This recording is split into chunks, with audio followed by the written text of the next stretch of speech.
What's up, everyone? It's Kimmy. I'm back at it again. And I'm coming back with some more tea. So today I wanted to discuss pretty much, it's Pride Month, and I wanted to do a deep dive into, my pride. And how, me as a gay black man, how that could be hard. And how it is hard.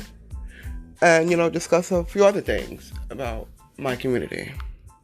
So y'all can probably get a better understanding of, what it is. Because this is the perfect time to do that. So let's discuss. So, the first topic would be, being black and gay. And, for me, I was born gay. Some people don't believe that, some people do. But I know that's what it is. I was born gay. And so why would I want to be gay and black? Why would I choose to be gay if I'm already dealing with a whole lot just for being black? It makes no sense. So some people have experiences where they end up turning, per se, gay. But for the most part, mostly everyone is born gay, in my opinion. So, being gay and black, it's completely hard. I haven't dealt with a lot of things that a lot of other black gay men have dealt with, thank God. But my journey hasn't been, the sweetest either. Everyone has a story. If you don't have a story, you don't have a testimony. If you don't have a testimony, you can't teach anyone else. Or show people a different way from your mistakes.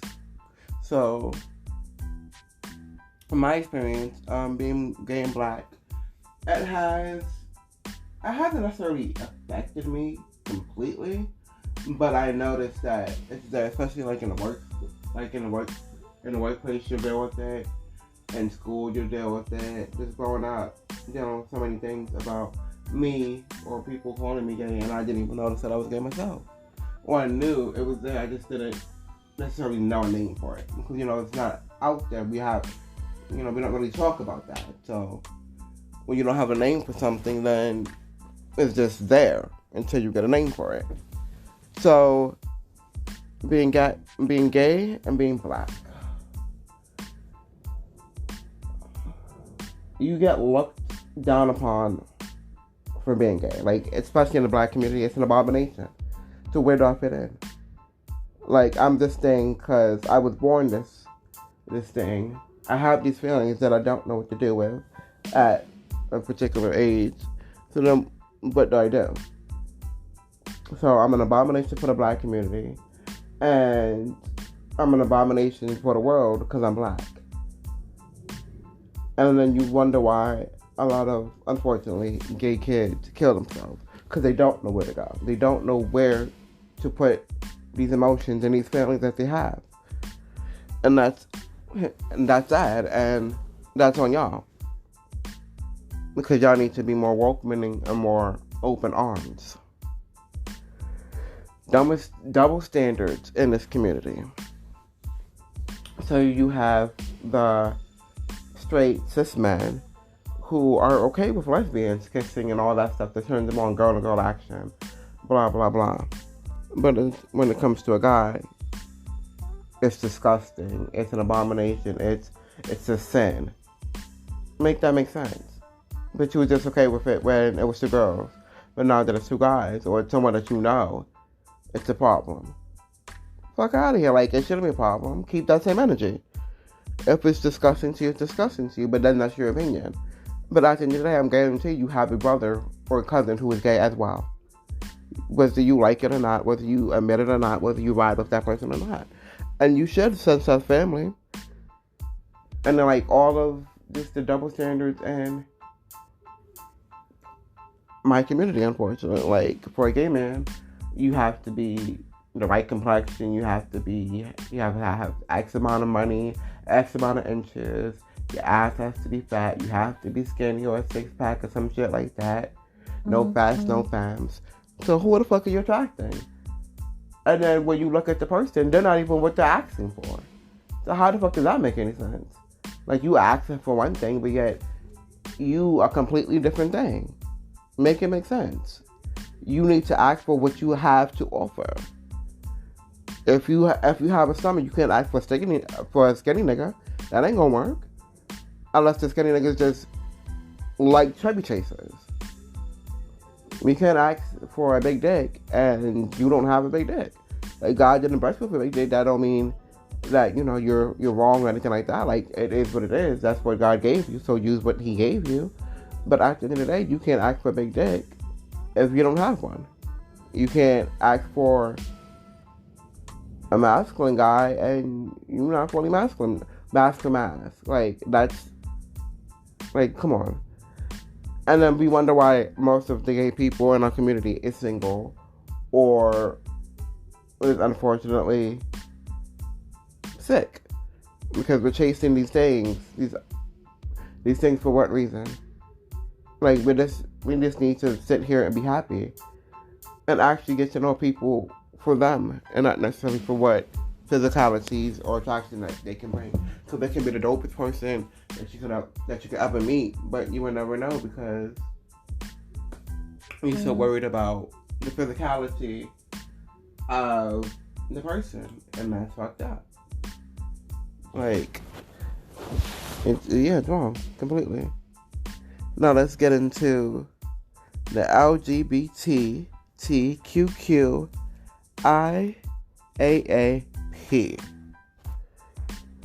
I know it's long and it's getting longer every day, and I love it. So we can put categories to everything. So, of course, you know, the L is lesbian, then gay, bisexual, transgendered, transsexual, queer, questioning, intersex, asexual, ally, pansexual.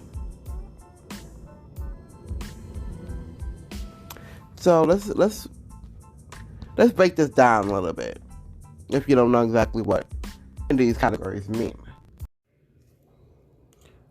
So yeah, lesbian is pretty much women who like women. There are femmes and then there's studs. And for gay men would be men who like men. And then there's masc or feminine. There's masc, femme, or in between. I'm in between.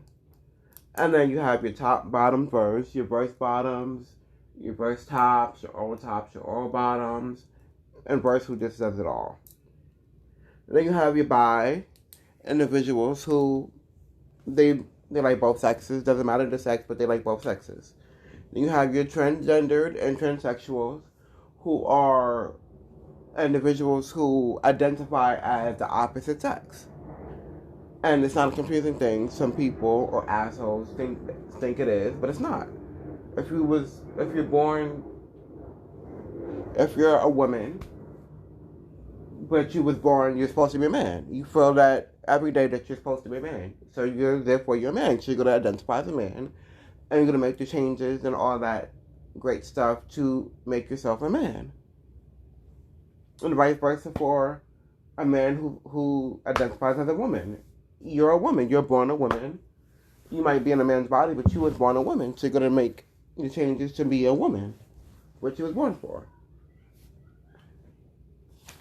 And then you have your queer, which is the umbrella term for basically, it's the umbrella term for the sexual and gender minorities. Then you have the questioning, which is pretty much curious. You're curious about if you're gay, you're straight, you're just unaware of where you land. Then you have your intersex, and that is which individuals cannot be characterized as male or female based off of their genitals. So you cannot identify them as male or female based on their genitals. Then you have your asexual, which is a lack of sexual attraction to anyone. And then you have your allies, which is pretty much self-explanatory. And then you have your pansexual, which is sexual attraction, romantic love, or emotional attraction towards people of any sex or gender identity.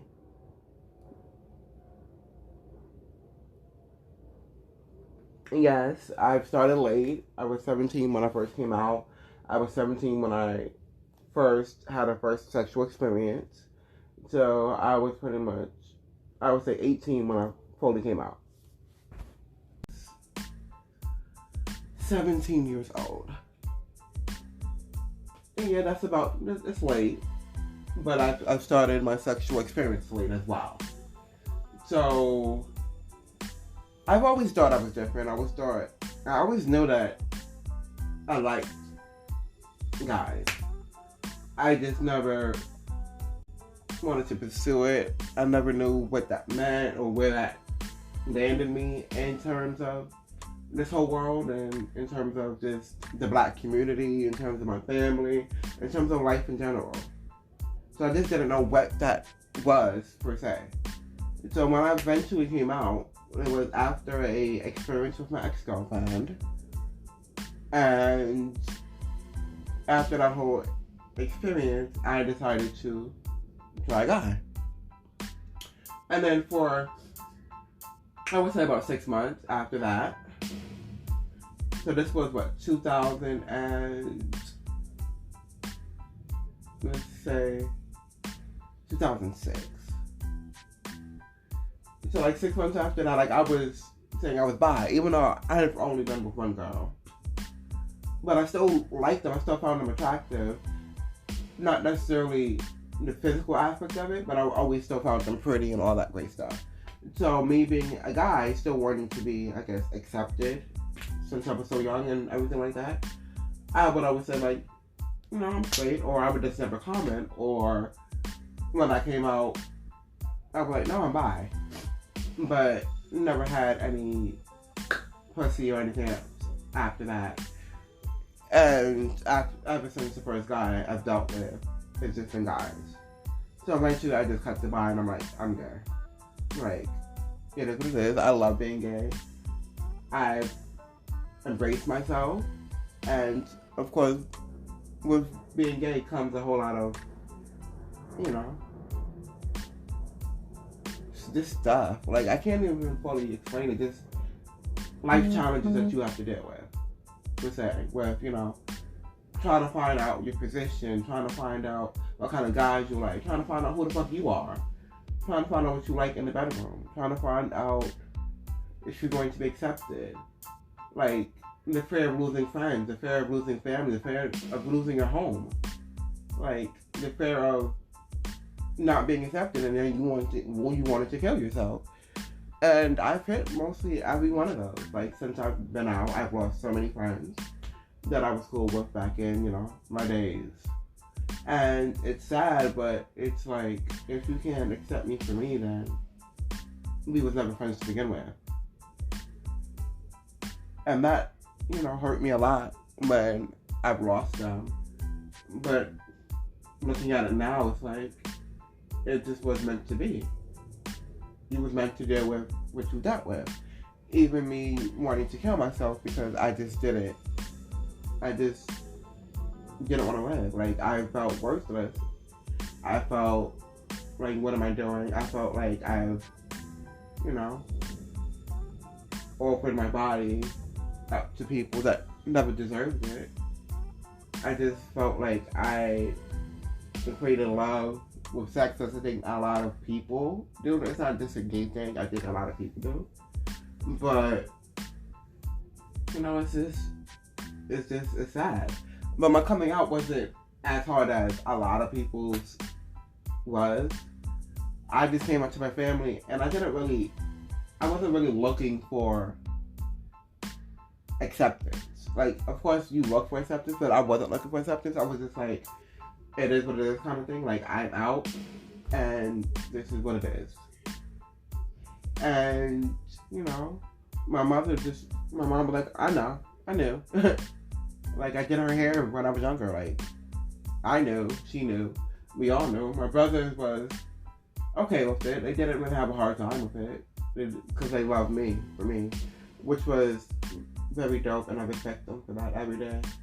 And my father, of course, like most black fathers, they had a little time with it, a little hard time with it, but he got over it pretty quick actually, and I was happy about that. And of course, you know, being the middle child, my older brother had a little problem with it, more so than my younger one, but he got it together, and he respects me for me, and that's all I can ask for. But unfortunately, not everyone's, you know, coming out story is as somewhat easygoing as mine. Unfortunately, some people have to deal with losing their house, losing their family, being kicked out of their house. That's why the show Pose is a great representation of that. Like, to see myself, a young gay black man on TV, is just amazing. And then just to see the different varieties, the different stories that are being told now is amazing. Like, I'm 30.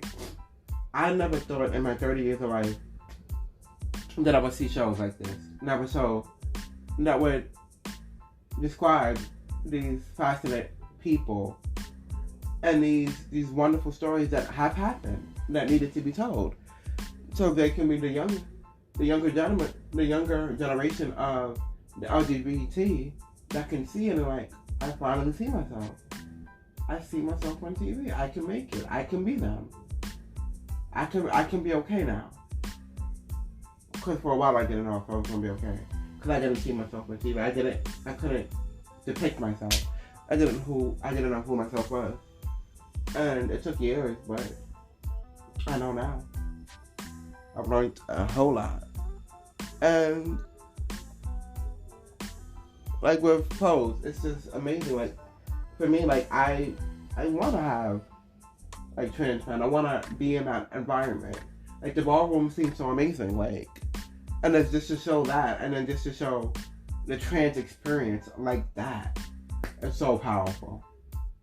It is so powerful. And I'm so happy for India Moore and MJ Rodriguez, because they are killing it. I'm so happy for Laverne Cox, who was the first trans person I've seen on TV. And she's fucking amazing. And for Billy Porter to be so authentic and so real and just so, I don't give a fuck what the fuck you think type of attitude. I'm going to be me. It's so amazing. Like, I just can't wait for this to truly be out in hip-hop and the music industry. Like, yes, we have a few. Like, we have Fake Ocean, but Fake Ocean is not where he needs to be. Because, in my opinion, I guess, he did the bi card, and then I don't know if he fully came out as gay. And I don't think he's as consistent, but I think the industry and the world is changing. He's making great strides, but we're not where we need to be. At all, as a people, as a country.